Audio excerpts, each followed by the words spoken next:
ಎಲ್ರಿಗೂ ನಮಸ್ಕಾರ. ಆತ್ಮೀಯರೇ, ನಾವು ಈ ವಾರದ ವಿಷಯವಾಗಿ ಕೃತಜ್ಞತೆಯನ್ನು ಅಭ್ಯಾಸ ಮಾಡ್ತಾಯಿದ್ದೀವಿ.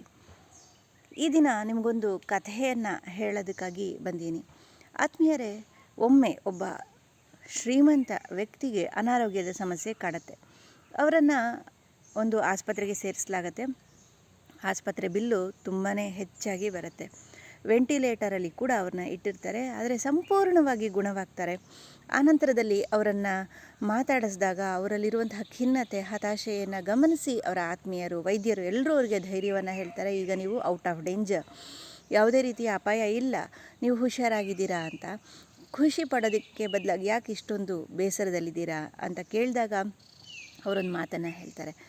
ಅಲ್ಲ, ಇಷ್ಟು ದಿನ ಈ ಪ್ರಕೃತಿ ನನಗೆ ಉಚಿತವಾಗಿ ಗಾಳಿಯನ್ನು ನೀಡಿತ್ತು, ಆಹಾರವನ್ನು ಸೇವಿಸ್ತಾ ಇದ್ದೆ. ಆದರೆ ಇಲ್ಲಿದ್ದಾಗ ನನಗೆ ಆ ಗಾಳಿಗೂ ಕೂಡ ನಾನು ಹಣವನ್ನು ಕಟ್ಟಬೇಕಾದಂತಹ ಪರಿಸ್ಥಿತಿ ಬಂದಾಗಲೇ ಗೊತ್ತಾಗಿದ್ದು ಈ ಗಾಳಿಯ ಮೌಲ್ಯ ಏನು, ಈ ಒಂದು ಪ್ರಕೃತಿಯ ಮೌಲ್ಯ ಏನು ಅಂತ. ಆಹಾರವನ್ನು ಸೇವಿಸೋದಕ್ಕೂ ಕೂಡ ನನ್ನಿಂದ ಆಗ್ತಾ ಇರಲಿಲ್ಲ ಅಂತ ಹೇಳಿದಾಗ ಅಲ್ಲಿರೋರಿಗೂ ಕೂಡ ಅದರ ಮೌಲ್ಯ ಏನು ಅನ್ನೋದು ಅರ್ಥ ಆಯ್ತಂತೆ. ಹಾಗಾಗಿ ಜೀವನದಲ್ಲಿ ನಮ್ಮ ಹತ್ರ ಎಲ್ಲವೂ ಇದ್ದಾಗ ಅದರ ವ್ಯಾಲ್ಯೂ ನಮಗೆ ಗೊತ್ತಿರೋದಿಲ್ಲ.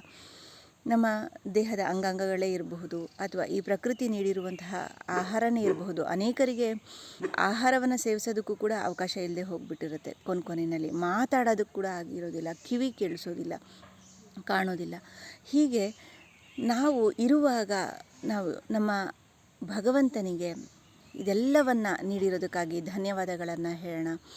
ಜೊತೆಗೆ ಪ್ರಾಣಾಯಾಮವನ್ನು ಮಾಡುವಾಗಲೇ ಇರಬಹುದು, ಧ್ಯಾನವನ್ನು ಮಾಡುವಾಗಲೇ ಇರಬಹುದು, ನಾವು ಕಾನ್ಷಿಯಸ್ ಆಗಿ ಪ್ರಜ್ಞಾಪೂರ್ವಕವಾಗಿ ಮಾಡ್ತೀವಿ. ಪ್ರತಿ ಉಸಿರನ್ನು ತೆಗೆದುಕೊಳ್ಳುವಾಗ ಧನ್ಯವಾದವನ್ನು ಹೇಳಬಹುದು. ಆಗ ಇಲ್ಲಾಂದರೆ ಸಹಜವಾಗಿ ಅದು ನಡೀತಾ ಇರುತ್ತೆ ಅಲ್ವಾ.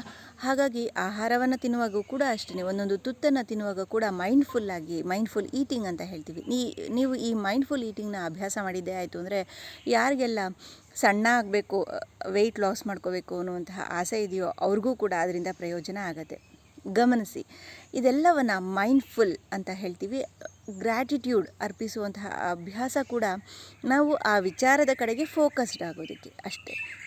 ಹಾಗಾಗಿ ನಾವು ಗ್ರ್ಯಾಟಿಟ್ಯೂಡ್ ಸ್ಟೆಪ್ನ ತಿಳ್ಕೊಂಡ್ವಿ, ಮೈಂಡ್ಫುಲ್ ಈಟಿಂಗ್, ವಾಕಿಂಗ್ ಇದೆಲ್ಲದರ ಬಗ್ಗೆ ತಿಳ್ಕೊಂಡ್ವಿ, ಗಾಳಿ, ಪ್ರಕೃತಿ ಇದೆಲ್ಲಕ್ಕೂ ಕೃತಜ್ಞತೆಯನ್ನು ತಿಳಿಸಬೇಕು ಅನ್ನೋದನ್ನು ತಿಳ್ಕೊಂಡ್ವಿ. ಮುಂದಿನ ದಿನಗಳಲ್ಲಿ ಸೆಲ್ಫ್ ಲವ್ ಬಗ್ಗೆ ಕೂಡ ಹೆಚ್ಚಿಗೆ ತಿಳ್ಕೊಳ್ಳೋಣಂತೆ. ಮತ್ತು ಈ ಗ್ರ್ಯಾಟಿಟ್ಯೂಡ್ ಜಾರ್ ಅಂದ್ರೇನು, ಗ್ರ್ಯಾಟಿಟ್ಯೂಡ್ ಜರ್ನಲಿಂಗ್ ಅಂದ್ರೇನು, ಅದ್ರ ಬಗ್ಗೆ ಎಲ್ಲ ಮುಂದೆ ಹೇಳ್ತೀನಿ. ಧನ್ಯವಾದ.